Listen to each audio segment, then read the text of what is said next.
Hi Pisces, welcome to Higher Source Tarot for your August 2021 mid-month tarot reading. This is a reading for all Pisces, Sun, Moon, Rising, and Venus. Thank you to all of you for supporting the channel and watching readings, everything you do. I love tarot. It's been something I've been doing a very long time, reading the cards.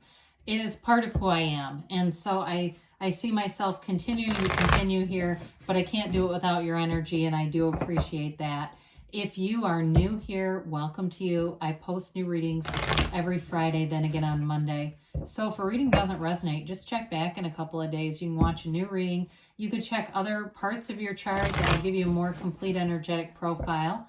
Or you could even look around on the Monday readings because the style of reading is new. It's different every week. And, you know, what's meant for you won't miss you. The right reading for you, you will attract it. You've attracted this one. If you like tarot and you like this channel and you haven't subscribed, I'd love to invite you to subscribe to Higher Source Tarot.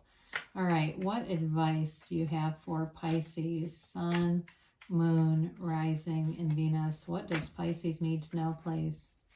Messages do you have for Pisces? All right, we'll begin with the tarot and then we'll have the angel answers. Oracle cards as well. Your current situation, you've got the devil. The immediate influence is that Knight of Swords. Your destiny, don't let this scare you off, but you got the Eight of Swords here. Eight of Cups in the distant past. The Hermit in the more recent past. You've got the Queen of Swords in the energy coming towards you. You're represented by the Ten of Swords. The person or situation that you're dealing with is the Six of Pentacles. You have the Ace of Pentacles here. And I like this. You got the King of Cups in the outcome. Ace of Pentacles in your hopes and fears. Well, I definitely see you with that Queen of Swords and King of Cups. Definitely getting some kind of healing, or it's like you rise to the top is what I really heard. And I didn't want to say that because it sounds kind of arrogant, but that's what I heard. You're rising to the top. Let's just say it, shall we? Boy, it comes out down here too with this, the clarifiers that you have. You have Justice, the Three of Wands, and that Nine of Cups. I feel like there's some kind of turn of events here that's going to bring you great satisfaction, all right? And it feels like it's something you've been waiting for. If you're waiting on a decision and it's got you on the ropes, like you've been backs against the wall, you're tired of this, here it comes. There's a change coming. It does feel very stagnant, like right in here. And so I do like to see this. You've got Libra, Virgo, Capricorn here. You've definitely got earth and air here too. And you've got a little bit of fire and some water too. But it definitely feels like a change that brings in a lot more stability to your life. So with Justice, it's also about seeing the absolute truth. It's about putting your foot down if that's needed. If you have somebody here that's really been taking advantage of you, or they've been talking about you, so there's slander in the reading too. I hate to say that, okay, because I know that can be tough to hear. But damn it, you don't have to put up with that. So with the Nine of Cups, though, it is wish fulfillment.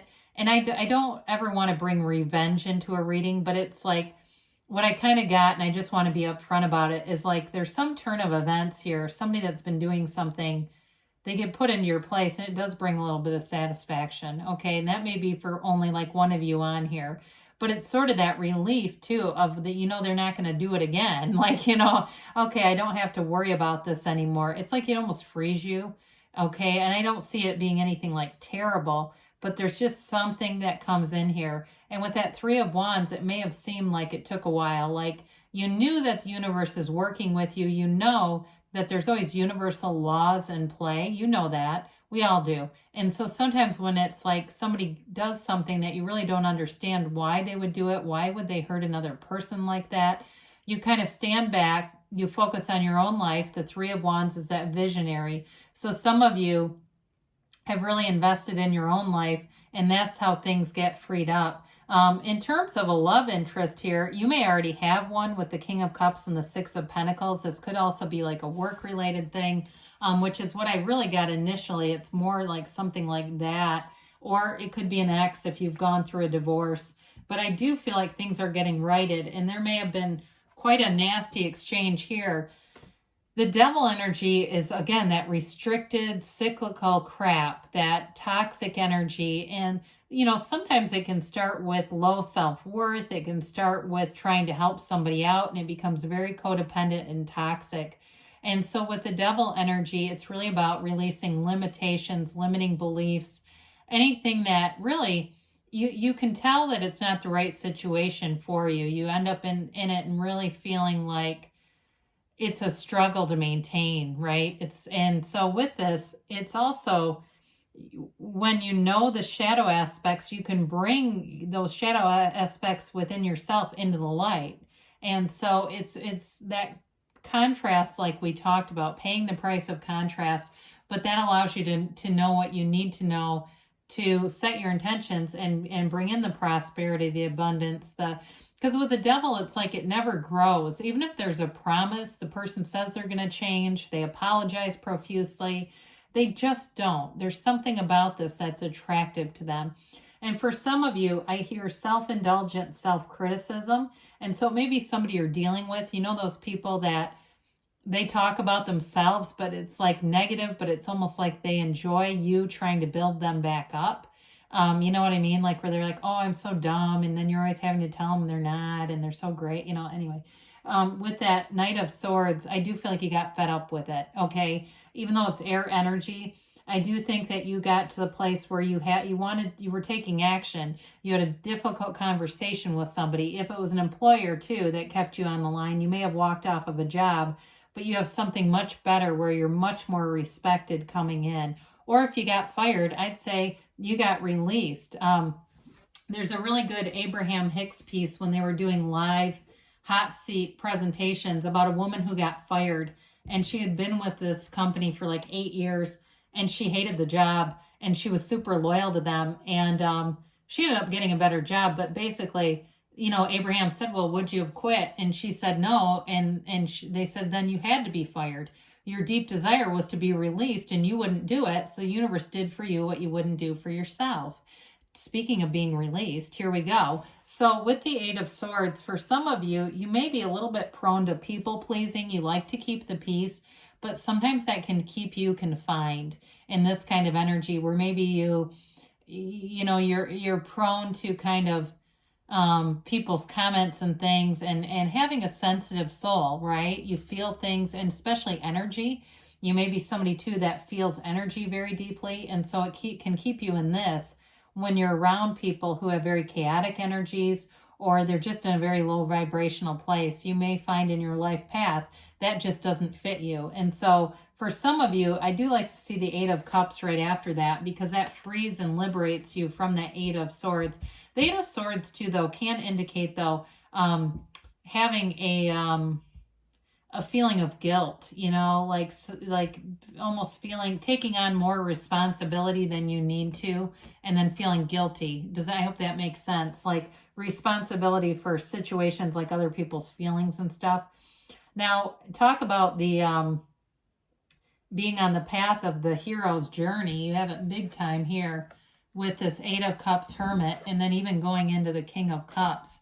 It's definitely that search for deeper meaning, and you won't stop until you find it. So for some of you, you've made some choices here, and this is, again, the distant past, so it could have been even a year ago, really wanting something meaningful, whether it's a relationship or a job, and in searching for something that really fulfills you, but also makes sense, not settling just because it's good enough, right? And so with this, it is an ascending soul's journey, and so it may be a card of, meditation, quieting the mind, even some solitude, I was going to say, with the Hermit being here, because this is, again, an energy of, he's got that 6-pointed star in here, okay, that illuminates everything. It brings in symmetry, balance, and it is your guide through the darkness. If you have a period of uncertainty, this is what you need. This is bringing you forward. So some of you, if there was an uncertain,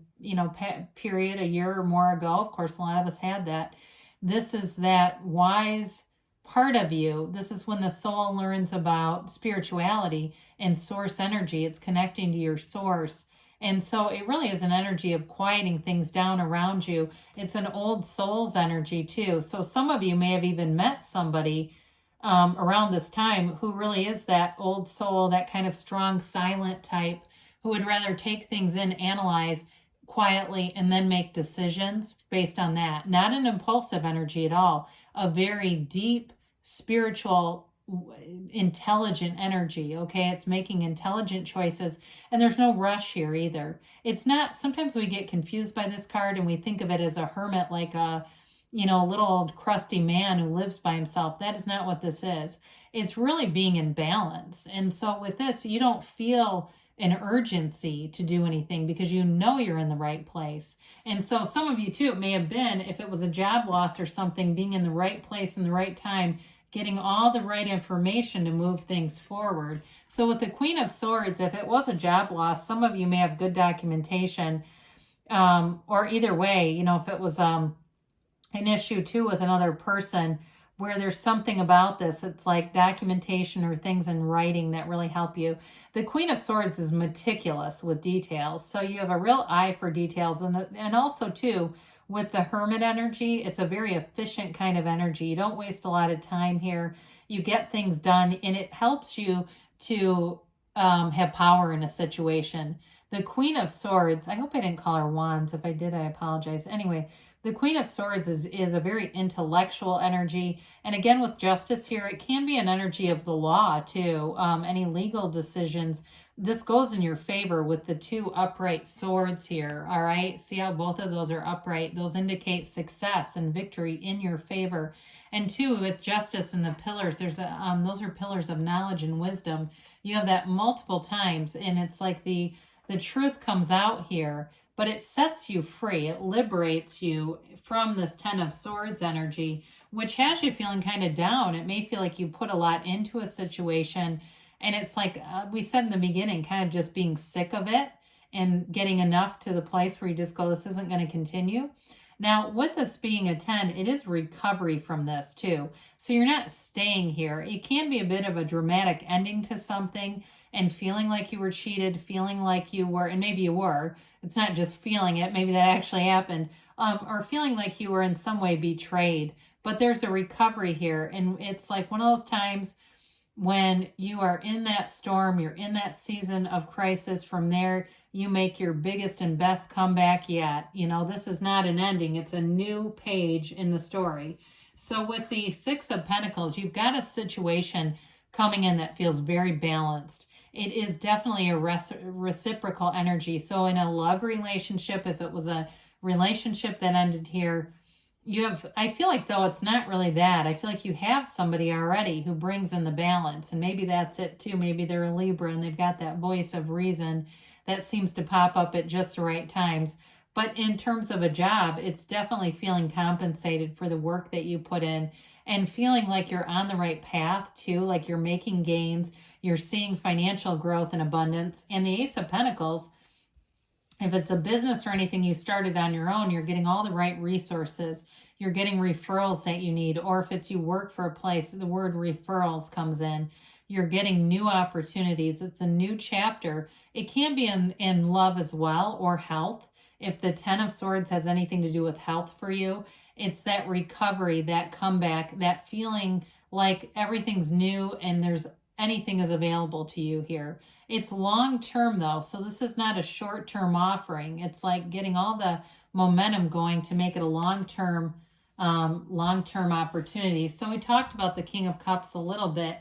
You and your own energy, we like that. It is an energy of self-development too. So for some of you, it's, listening to podcasts, workshops, things that uplift you. I do see or hear somebody listening to something very consistently in their car, and it's like it makes your commute to and from work wonderful, because it's high vibrational stuff. It's like you almost don't want to get out of the car by the point of your destination. Now, in a relationship, again, this is long-lasting love, and especially if you're the one that has the partner who's the old soul, here they are again, a wonderful companion for you, because it's somebody too who understands more of a sensitive nature. If you're sensitive to energies, you're sensitive to feelings, they understand that, and they it's something that makes you special to them. It's not a negative at all. They see it as like you're in touch with the universe, you're alive in a way, a special way that maybe other people don't always actualize. And so with this King of Cups, it's definitely feeling full, rich, and empowered. So let's see here. I do kind of like it with the Queen of Swords too, because she's kind of an energy that reminds us not to take things too seriously, you know, and so she can be kind of a bitchy energy, whereas the King of Cups is like the warmest, loving energy in the world. So you've definitely got this like very balancing each other out there. They would make an interesting couple, and maybe you're saying, no, that's the pairing I'm in. Well, I mean, hey, it can work. All right, so we have here big happy changes. I have seen this a couple of times. So big happy changes are on the way for you. Listen to your intuition, especially with the Hermit here. They're telling you you're on the right path. It's just all about quieting the mind and using, you know, he uses that wand in his, you know, in his journey to guide him. So knowing your own connection to source energy and being guided by that. So we've got success, all right? So good things are happening here a year from now, but we don't let that get us too connected to that human timeline. I mean, it can be such a tremendous change that in a year from now you look back and say, I can't believe this. You do have a yes here, so good things are on the way for you, Pisces. I love you, and I'll be back again soon.